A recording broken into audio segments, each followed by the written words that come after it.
여러분 안녕하십니까? 오늘은 도서관을 메타 디자인하다 그 세 번째 편 서비스를 이야기하다 첫 번째 읽기의 마지막 챕터 미디어 디지털 리터러시에 대한 얘기를 할 겁니다.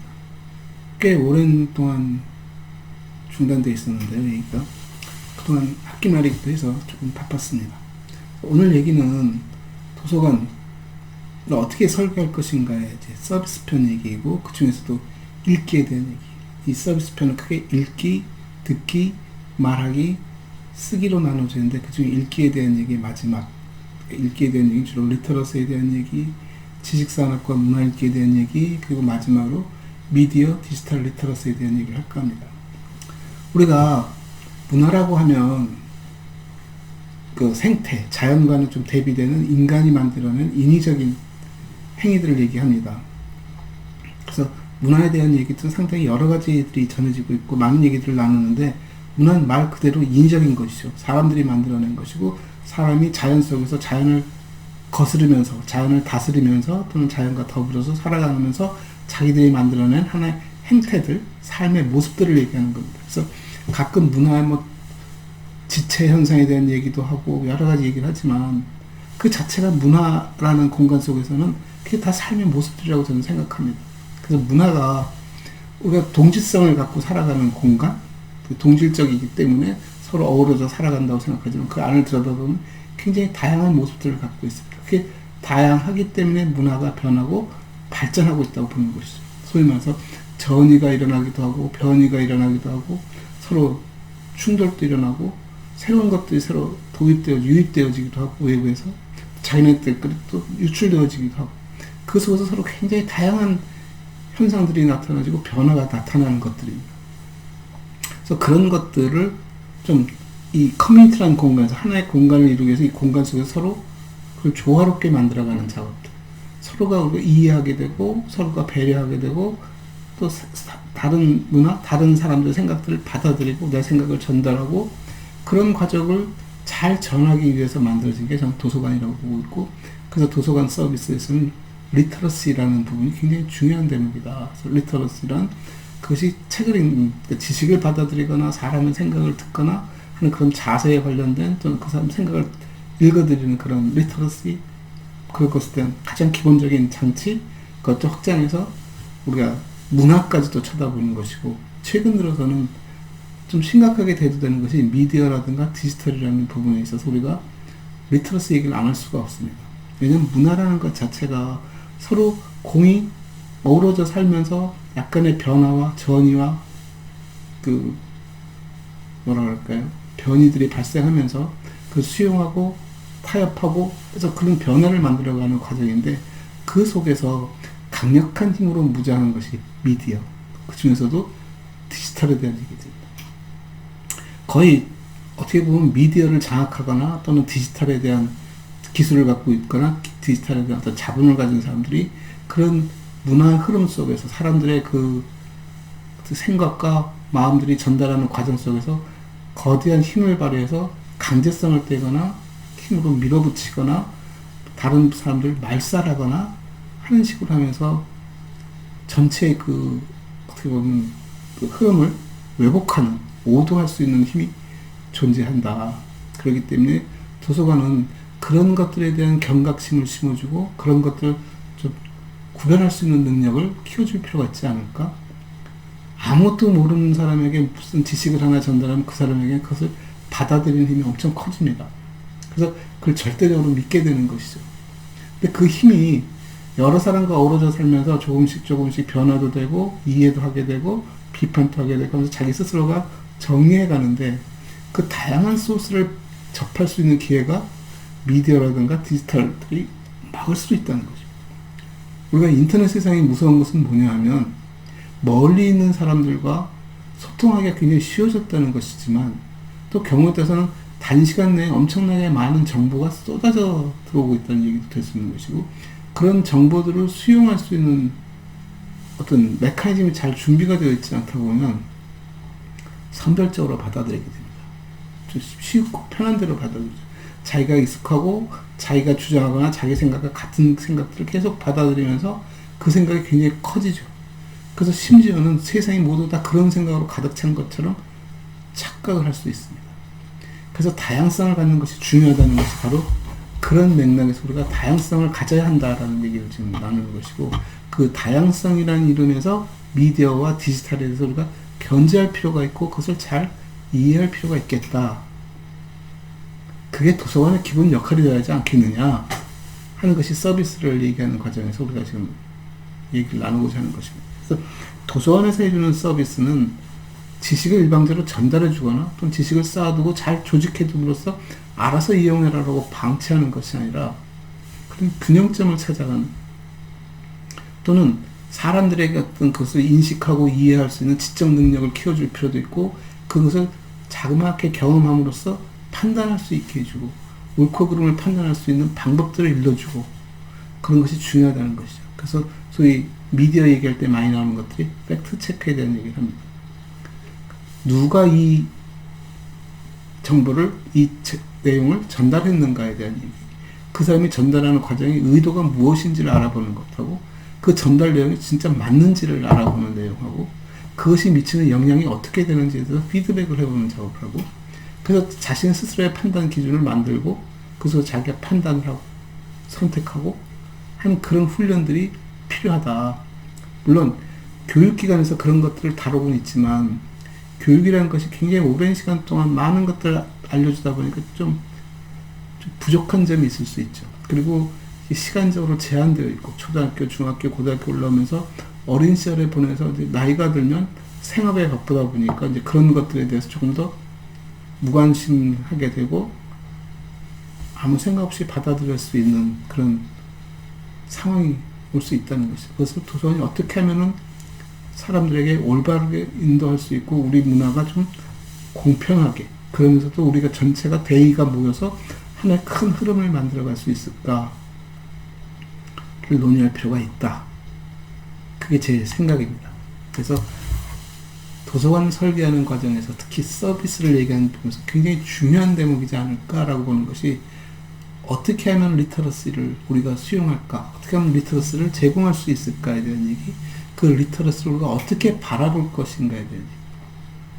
그래서 가장 우리가 쉽게 말하는 문해력, 리터러시를 얘기하면 요즘 뭐 문식력, 그래서 결국 해독할 수 있는 능력, 이해할 수 있는 역량을 길러주는 것인데, 그것이 과거에는 독서라는 것을 통해서 굉장히 제한된 미디어와 제한된 매체를 통해서 우리가 접하고 그것을 수용하고 그것을 이해하고 공유하고 하는 과정을 가졌다면, 그 매체가 굉장히 다양해졌다는 것이죠. 매체가 다양해진 것 속에서 특히 디지털 매체가 나면서 굉장히 강력한 힘을 갖기 시작했고, 그 디지털 매체를 누가 장악하느냐, 얼마나 잘 활용할 수 있느냐에 대한 것도 굉장히 중요한 일입니다. 디지털 매체가 전 세상에 퍼지고 있는, 인터넷이라는 망을 통해서 전 세계에 퍼져 있는 속에서 그 디지털 매체에 접근을 하지 못하면 지식을 획득할 수 있는 방법도 부족하고, 지식 획득이 늦어지다 보면 대처할 능력도 떨어지게 되는 것이고, 이 현재 사회에서 같이 살아가는 공감대를 만들기도 힘들어지는 거죠. 그래서 그것을 큰 이름으로 문화라는 이름 속에서 우리가 어떻게 하면 그런 지식을 고루 차별 없이 전달하고 전달받을 수 있을까에 대한 얘기, 그 다음에 그 속에서도 미디어라든가 디지털이라는 강력한 힘을 어떻게 하면 우리가 좀 더 정확하게 올바르게 활용할 수 있을까에 대한 교육, 또는 그런 경험, 그런 것들을 도서관이 만들어줄 필요가 있다라고 저는 봅니다. 뭐 이렇게 말로 해서는 그래 그럴 수 있어, 근데 그게 구체적으로 도대체 뭐지? 뭐 미디어라면 우리가 많은 신문, SNS, 굉장히 다양한 매체들을 갖고 있고, 다양한 매체라고 말은 하지만 실제 우리가 수행하는 것들은 아까도 말했다시피 굉장히 제한될 수밖에 없다. 그래서 받아들이는 것이 내가 알고 내게 편하고 쉽고 내가 늘 생각하고 있는 그런 것들을 받아들이기 때문에 굉장히 왜곡될 가능성이 훨씬 크다. 그래서 그 왜곡을 막는 법이 뭘까 했을 때는 제가 볼 땐 토론이 가장 좋은 방법인 것 같습니다. 토론을 한다는 것은 내가 생각하는 것을 주장하는 것 외에 다른 사람이 나의 생각에 반하고 있다는 것을 이해하고 그것을 다시 또 내 생각으로 끌어들이려고 하는 노력일 수도 있거든요. 물론 상대편도 마찬가지라고, 그 속에서 내가 이해하지 못한 것들 또는 잘못 알았던 것들을 수용하는 것도 굉장히 중요하다.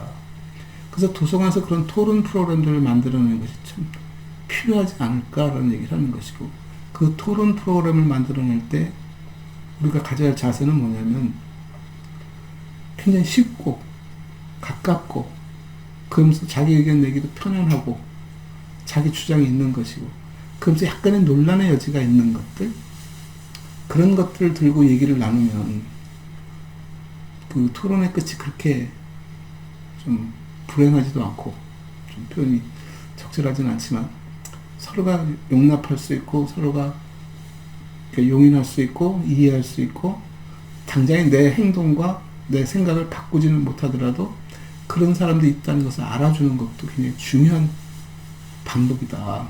그래서 뭐 미디어, 디지털 이걸 떠나서 통틀어서 우리가 그 휴먼 라이브러리라고 하는 것도 그런 맥락에서 우리가 이해해 볼 필요가 있습니다.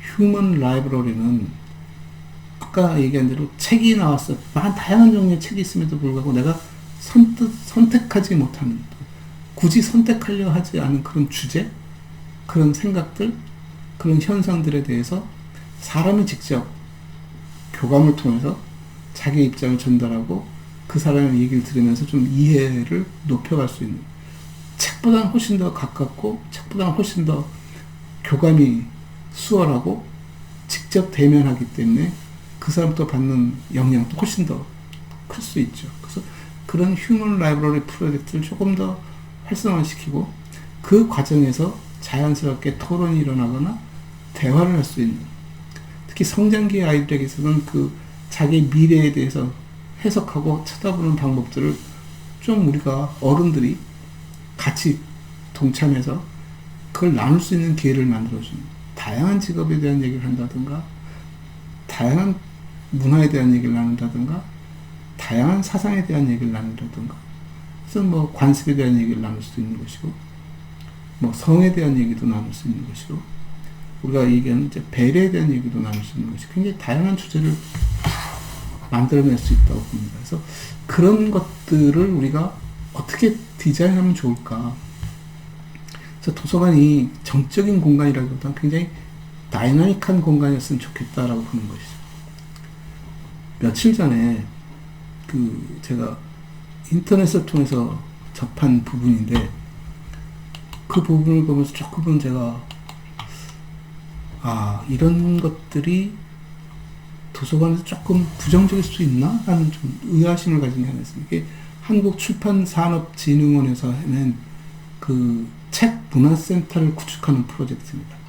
그 지방자치단체들을 대상으로 한 100평 규모의 책 문화센터를 구축하겠다는 제안서를 내면 그 심사해서 지원을 해주겠나라고 하는 것이죠. 그 책 문화센터 하다 보니까 이제 도서관에서 약간의 의구심이 생기고 반발이 생긴 모양입니다. 왜 도서관이 있는데 책 문화센터라는 걸 또 만들려고 하지? 근데 이 만들려는 사람들이 출판문화산업진흥회입니다. 그러니까 출판 산업을 키우겠다는 사람들이 만드는 것인데, 이걸 왜 리터러시에서 이 얘기를 하느냐를 조금 이제 부연 설명을 하자면, 이 사람들은 출판을 활성화시키고 싶은 것이고 출판을 통해서 다양한 출판물이 나오기를 기대하는 것입니다. 도서관은 그런 출판물들을 구입해서 사람들에게 제공하는 역할을 하는데, 출판 문화센터는 뭐지? 하는 것에 대한 정의가 조금 서로 안 맞는 것 같습니다.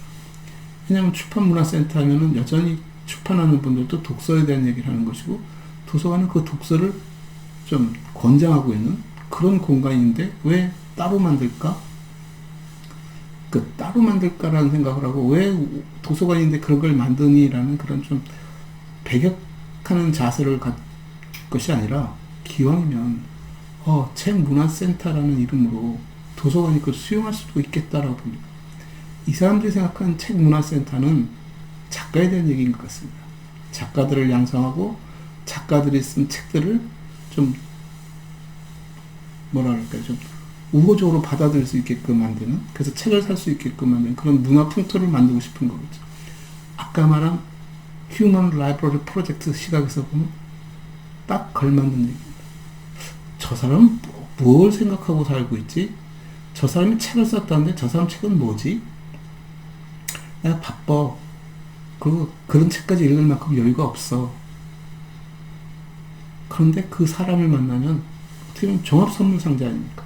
그 사람이 쓴 다양한 책들에 대한 그 사람 생각들을 읽을 수 있고 그 사람과 대화를 할 수 있고.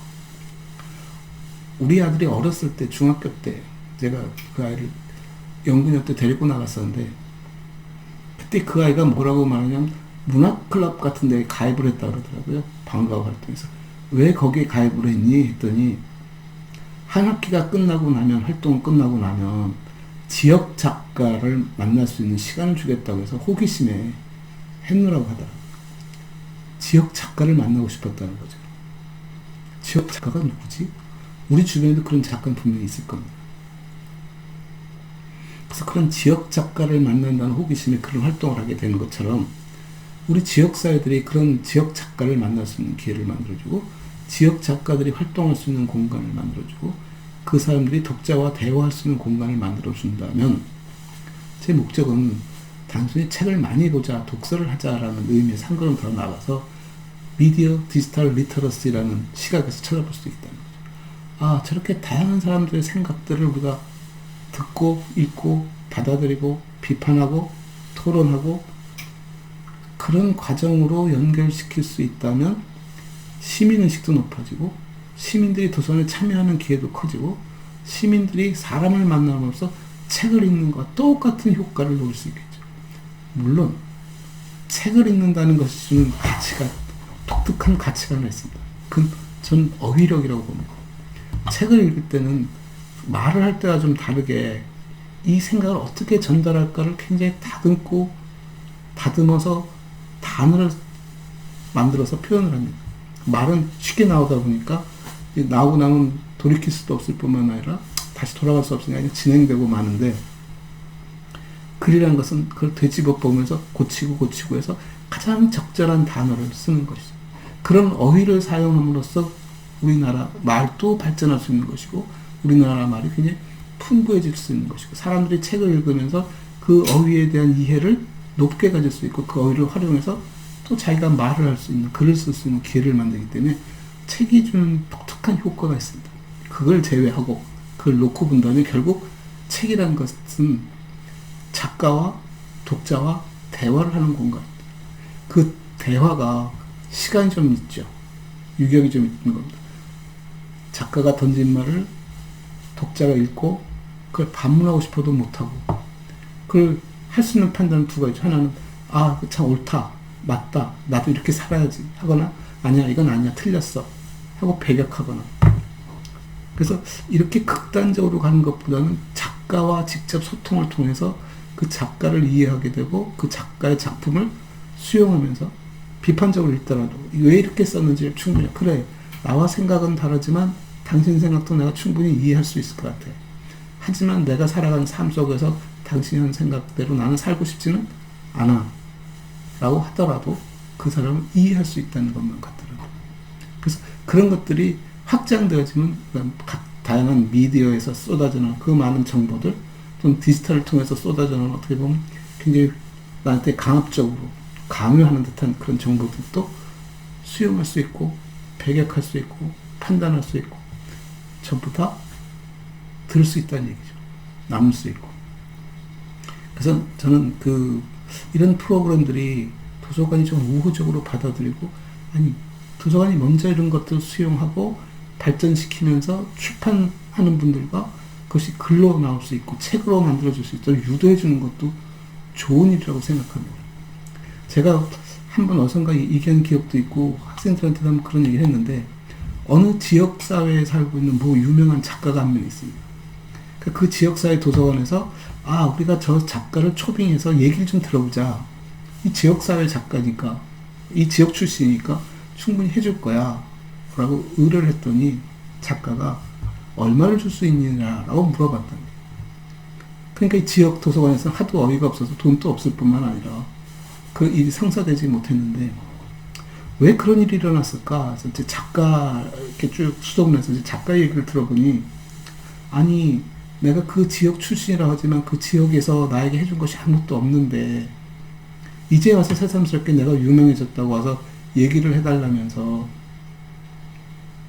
내가 받아야 할 보수, 자기 어떻게 보상, 자기 권리조차도 그냥 공짜로 해달라고 하면 말이 되지 틀린 말이지 않겠냐. 그래서 자기는 못하겠다노라고 얘기를 하더라고요. 그래요. 이해가 갑니다.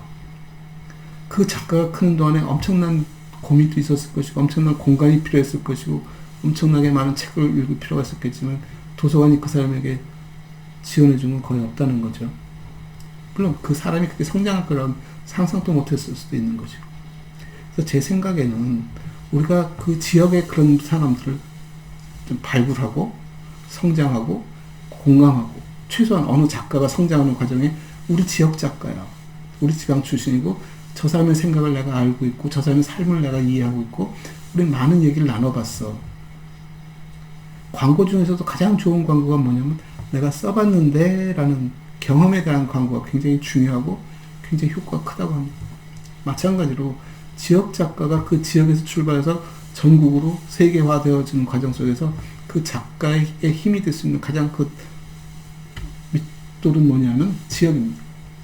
자기 지역에서 보내준 성원, 자기 지역과 소통하고 호흡할 수 있는 그 공감력, 그런 문화, 그런 풍토, 그런 것들을 만들어 줌으로써 자연스럽게 사람들은 그런 공간 속에서 우리가 뭘 합니다.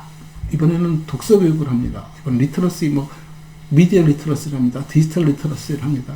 그 딱딱한 프로그램에서 얘기들도 딱딱하게 전개되는 것이 아니라 자연스러운 프로그램 속에서 아이들을 교육시킬 때도 수학하자 그러면 다 싫어하고 힘들어하지만 그냥 하면서 뭘 먹을래? 너 몇 개 먹었냐? 얼마 주고 샀니?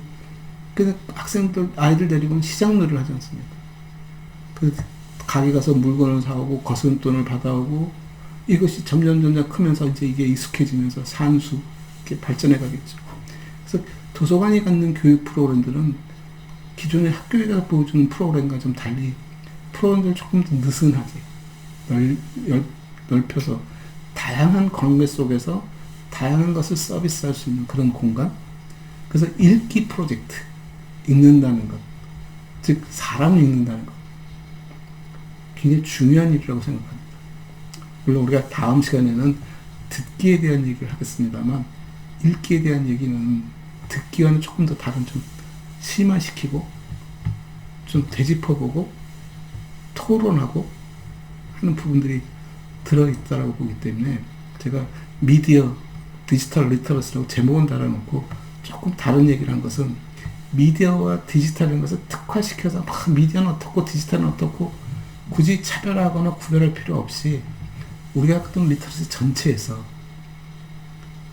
어떻게 우리가 접근할 것인가와 기왕에 지금 전개되어 지금 여러 가지 주변 프로그램들을 봤을 때 그런 프로그램들을 잘 살려서 우리가 그 속에서 그런 힘을 자연스럽게 어느 날 보니까 그렇게 됐다는 얘기죠. 그 예를 들면 그 무술 영화나 무술 그 무협지에 많이 나오는 얘기입니다.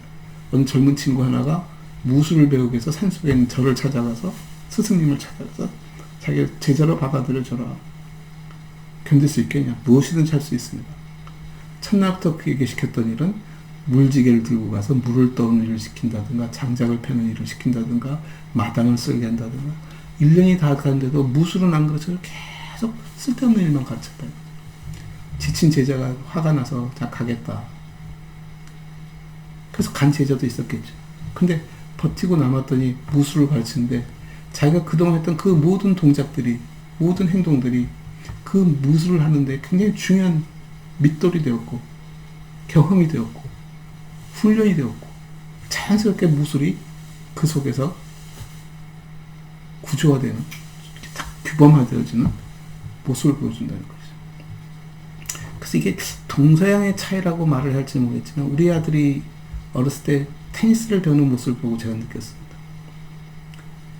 그 한국에서 온 유학생들이 몇 있었고 근데 미국의 대학에 있는 그러니까 체육학과 학생이 가르치는 테니스 시절 그 프로그램은 우리 아이가 하는 일은 뭐냐면 그냥 친구들끼리 공 치고 받고 놀고 선생님하고 공 치고 받고 놀면서 잘했다 못했다 이렇게 치자 저렇게 치자 이렇게 놀이부터 시작합니다.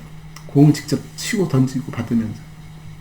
근데 한국 유학생이 자기가 테니스를 가르쳐 주겠다.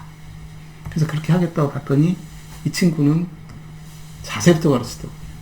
몸을 자세를 낮추고, 뭐, 이 라켓은 어떻게 잡고, 뭐, 어떻게 공을 치고 하는, 몇몇 친구는 재미없고 지겨워서 포기하고, 좀 성실한 친구들만 따라가더라고요.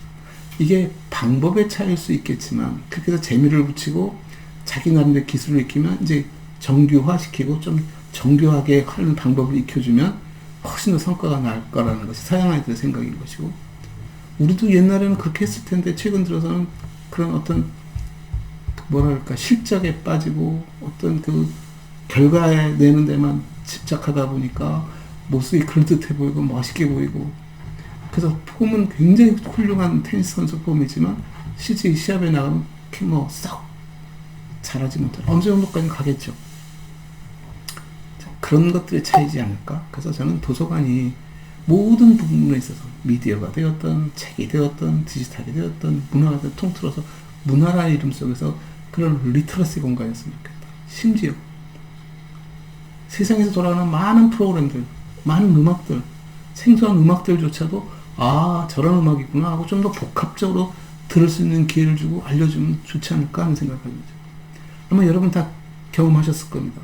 대학에 가거나 또는 중고등학교 때 팝송을 듣는 아이들도 있고 클래식을 듣는 아이들이 있어요. 근데 나이가 들어서 클래식을 들으려고 나서면 진짜 듣기 힘듭니다. 음악이 졸리고 느리고 뭐 소리가 나지만 이 소리가 정확하게 뭘 전달하려고 하는지, 내가 갖고 있는 감정, 내가 갖고 있는 이 지금 에너지 율동들을 담아내지 못하고 있으니까 그냥 굉장히 힘든데, 어렸을 때 클래식을 들은 친구들은 잘 듣습니다. 그리고 굉장히 세심하게 듣고 있고 그걸 다 파악할 수도 있습니다. 마찬가지로 팝송을 듣는 친구들도 영어 실력이 부쩍부쩍 늘죠. 제가 어렸을 때 중학교 때 어떤 친구들은 팝송으로 영어를 공부하더라고요. 나중에 보니까 아, 그게 노랫가락서서 나온 가사들이 전부 영어였고, 물론 그 영어를 쓰는 과정 속에서 자연스러운 회화도 되고, 그래서 리터러시라는 것은 경험하게끔 해주는 것이고 스스로 그것을 자기가 판단할 수 있는 그런 과정을 만들어주는 것, 저는 그게 리터러시라고 생각합니다. 그래서 서비스의 가장 첫 읽기는 리터러시에 대한 얘기를 읽어가는, 아, 세상에 이런 것도 있고 이런 것도 있고, 그걸 수용하고 판단하고 이해하고 해석하고 하는 작업이 되어야 하지 않을까라는 생각에서 읽기에 대한 얘기를 전반적으로 나눠봤습니다.